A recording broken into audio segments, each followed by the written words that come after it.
Welcome to Summit Screen Printing. Today we're going to go over how to match a Pantone color, and also known as a PMS color. So, the color we're going to match today is Pantone or PMS 165 orange. This swatch right here. Okay?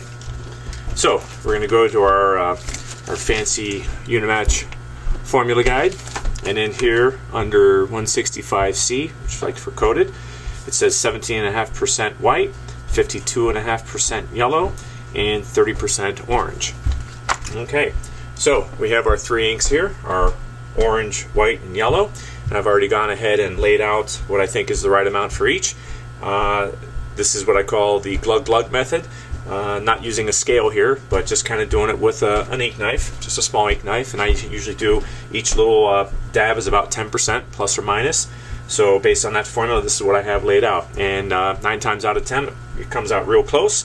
No need to modify past that. So what we're going to do now, set this stuff out of the way. We'll go ahead and mix this together. This is always the funnest part, to see these primary colors come together. And again, this is the Union Ink, what's called the Unimatch series, with about a dozen base colorants. And with this formula guide, we can match just about any Pantone color. So it works out real well. So I'm just going to go ahead and start mixing this up.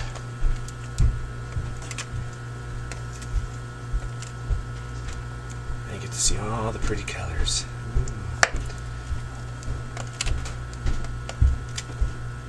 I have this on a piece of glass, as you can tell. Underneath is a white piece of paper, so that helps me see the ink, as opposed to having a darker color underneath. And you just want to kind of go back and forth and mix this up until you see all the streaks are gone. Pretty straightforward. When I first started doing this, I actually got a digital scale and got very accurate with it. But when you make small quantities like this, it ends up being a very small amount. So you have to have a pretty fine scale. And I've found over my years of doing this that you can get pretty close, say by eye, using the ink knife and just putting down certain amounts and taking a good estimate at it. So I could go a little bit further, but as you can see, this is pretty well mixed. But let me just do a little bit more and we'll take a look.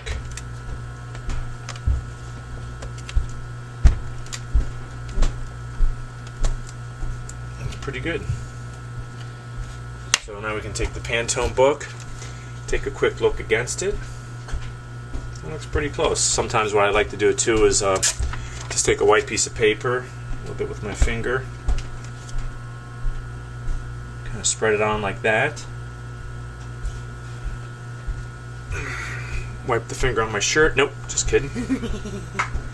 And kind of take this now and maybe give it a quick fold. And then I can hold it up against the Pantone book. Well, you can see that. But that's pretty darn close. One thing I like to do is if you go to the swatch above and the swatch below, hopefully you're somewhere in between and hopefully real close to the actual swatch. So it works out real well. So I would say that's good to go. So that's the down and dirty on how to make a Pantone color. It's really pretty straightforward if you get the right materials and have a good Pantone book to reference. And that's pretty much it. So I'll thank you for tuning in to this episode of How to Do Good Screen Printing, brought to you by your friends at Summit Screen Printing in Rochester, New York. Please get a hold of us if you would like to reach new heights in quality, service, and value. All right? Take care. Thanks.